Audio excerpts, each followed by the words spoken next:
Swastiastu.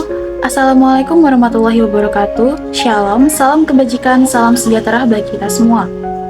Perkenalkan, nama saya Elisa Ananda Putri, mahasiswa Universitas Udayana, program studi Agroekoteknologi dengan NIM 24065411010. Pada video singkat ini, saya akan membahas mengenai topik kedua dari mata kuliah Digital Society, yakni Digital Communication.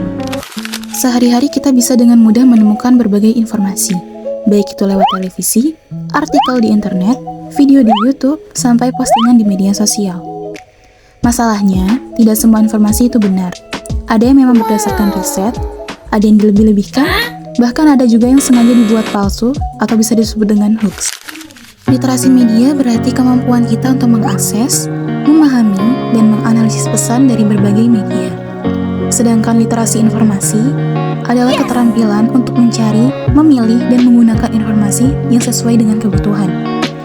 Nah, dua hal ini itu penting supaya kita tidak mudah tertipu.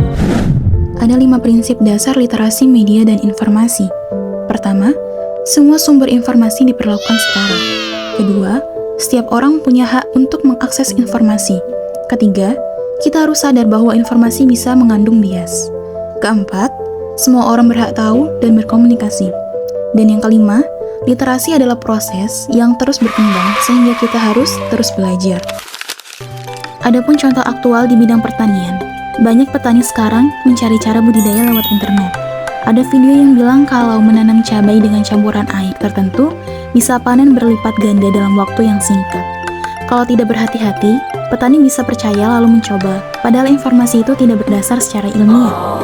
Contoh lainnya, beredar iklan pupuk organik di media sosial yang katanya bisa menyuburkan tanah hanya dalam seminggu.